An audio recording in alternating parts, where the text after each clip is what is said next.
everyone! Welcome back again to my YouTube channel. And for those na sawang-sawa na dyang ma-reject sa mga loan application na pang 7 days lang naman, pues, ito pong video natin for today is about sa mga loan application na talagang recommended na ng mga borrowers na talagang nakautang sa mga loan application na to. Ito po ay mga best and legit na mga loan app na pwede nyo pong i-download mula sa Google Play Store. Kaya yung mga sawang-sawa na dyan na marinig yung mga loan app na galing sa App Store. Plus, ito na guys yung compilation natin ng mga legit at recommended talaga na loan app. Pag sinabi kasi nating mga legit, yan po yung mga loan application na may reasonable interest, not 7 days to pay. Siyempre, may mabilis na approval, yung easy to apply pa, and yung pera po is agad-agad bubong mare-receive sa GCash account mo. Ito rin guys yung mga loan application na hindi mo na kailangang mamroblema kung ikaw ay walang valid ID kasi kahit po PhilHealth or National ID is pwede ka pong makautang dito. At syempre, ito yung mga loan application na hindi nang haharas. Pero bago natin pag-usapan yan guys, kapag hindi ka pa nakasubscribe na ko, i-click mo na yung subscribe button, i-turn on yung notification bell para makasali ka sa ating pa-daily GCash giveaway. Yes po, every video po na ina-upload ko, kumukuha po ka ng 2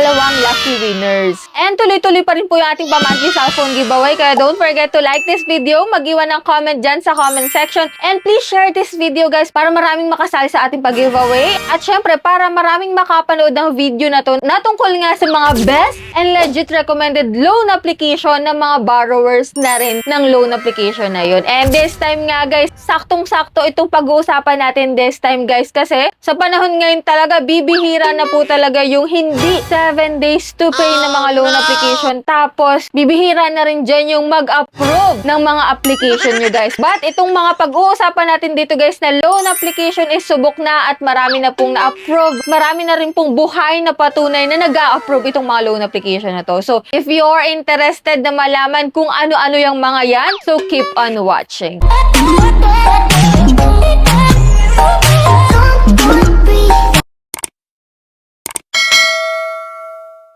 So, bago tayo mag-start guys, syempre, hindi naman porket binlog ko is pinupush ko na kayo umutang dito guys. Syempre, nasa sa inyo pa rin yung decision guys kung okay para sa inyo yung application. Kasi ito guys is sharing lamang po nung aking mga recommended and according na rin po sa mga borrowers na nakapag-loan na mismo sa mga loan application na to guys. And plus point pa po kasi mga loan application na to is downloadable sa Google Play Store. So, una ko na pong babanggitin sa inyo na legit buo mo pang mare-receive yung mauutang mo dito si FT Lending. Kaya kung ikaw dyan ay naghahanap na mauutangan dyan online, ako, pwede mo tong subukan si FT Lending. Pero syempre, manood ka muna ng reviews about dito guys, no? So, itong si FT Lending guys is isa na rin sa mga pinupuri ng mga nakapag-loan na sa kanya. Kasi bukod nga po sa legit, SEC registered, ito pong si FT Lending is fast approval talaga, which is not 7 days to pay pa po. At mataas rin po ang pwede mong mautang kapag po ikaw ay first time. Yes po. Kasi sa ilang reviews po na nabasa ko dito sa mga nakapag-loan na talaga kay FT Lending, may nabasa po ako na first time niyang mag-loan is nasa 7,000 kaagad. O, diba? Laking tulong kapag malaki talaga ang amount na pinapautang sa'yo, lalo't first time. Pero mo 7,000 pesos, guys. And dito, guys, kay FT Lending, may option ka po na installment rin. So, may multiple loans din po sila. And if ever naman na nag-advance payment ka rin po dito, tataas pa rin naman yung iyong credit limit. Kasi may ibang loan application, guys, na kapag nag-advance payment ka is bababa ka agad yung iyong credit limit. So, dito, guys, kay FT Lending is hindi po. So, yun nga lang, guys, syempre, hindi lahat positive, sabi ko, diba? So, dito guys, kay FT Lending, kapag po nag-reloan ka, medyo, napansin ko ha, auto-disburse po ito, at medyo incomplete rin yung kanilang loan details. So, suriin nyo na lang pong mabuti itong si FT Lending. If ever na okay sa inyo yung services niya, why not, diba? Pwede kayong umutang dito. Kung hindi naman is, wala tayong magagawa dyan. Skip nyo na lang. Anyways, puntahan na natin guys yung ating pangalawang loan application na best and legit, na recommended din talaga guys, ng mga nakautang na dito, is si Peso Loan. Yes, madadownload Ma-download mo din po ito sa Google Play Store. Easy to apply, kaya kahit first time borrower po, pwede ka pong ma-approve dito kaagad-agad. Hindi po siya 7 days to pay. At ito pa ang mahalaga dyan, hindi po nang haharas. Yes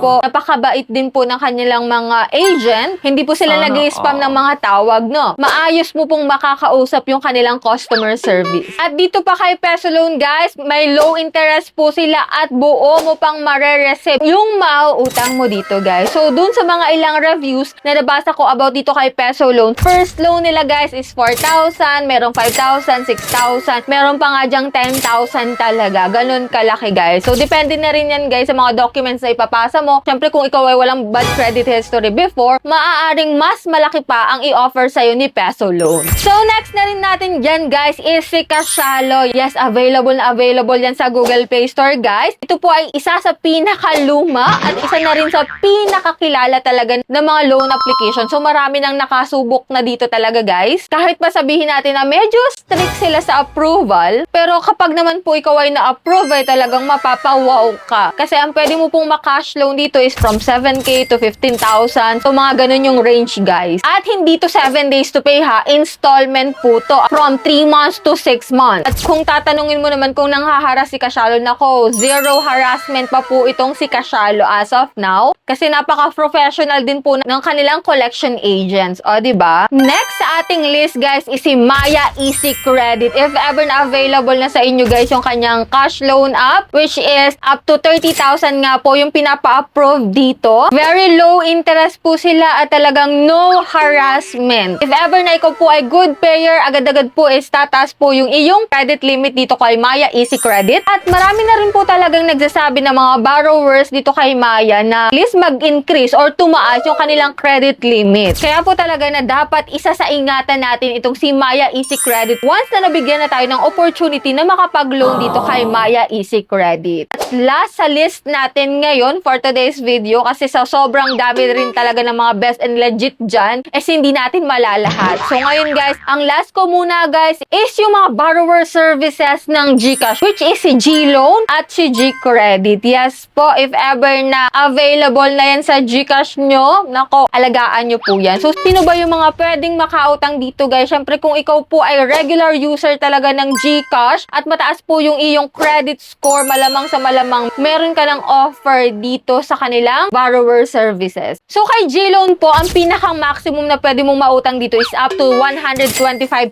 pesos. Payable po siya up to 24 months. Automatic deduction po. If ever na may laman yung GCash mo, automatic madededuct na yon. So, kung ikaw po dyan ay namumroblema kung ikaw makakalimutin, so no problem na kasi auto-deduct siya, guys, if ever na may laman yung iyong GCash. Dito man, guys, kay GCredit, ayan, nasa 25,000 na po yung aking credit loan limit dito, guys. At talagang hindi ka mamumroblema kasi wala po ditong harassment. So, ilang beses na rin akong nagkaroon ng overdue, late payment, wala po talagang tawag, walang harassment na nangyayari. Lalo na talaga, guys, pag mataas yung iyong credit limit, tuloy-tuloy talaga yung increase niyan. Kaya ito po talaga yung mga best option kung ayaw mo talaga ng mga toxic na collectors at gusto mo yung may long term, may low interest, no harassment. Ito po yung mga best option na nire-recommend din talaga ng mga nakautang na talaga sa mga loan application na to. Kaya kung kayo dyan ay may mga katanungan pa sa ating vlog for today o kaya naman ay may ire-recommend din kayo talaga ng mga loan application na best and legit na recommended nyo rin, is open po yung ating comment section dyan. So, para makatulong na rin sa iba, guys. And that's it. Yan lang po yung vlog natin for today. And hoping ako, guys, na nakatulong yan sa inyo. And hoping rin ako, guys, na ma-approve kayo this time. So, sa mga hindi pa dyan nakasubscribe, just click the subscribe button. Turn on the notification bell and be updated lagi sa ating mga latest upload. So, bye-bye na muna for now, guys. See you on my next video.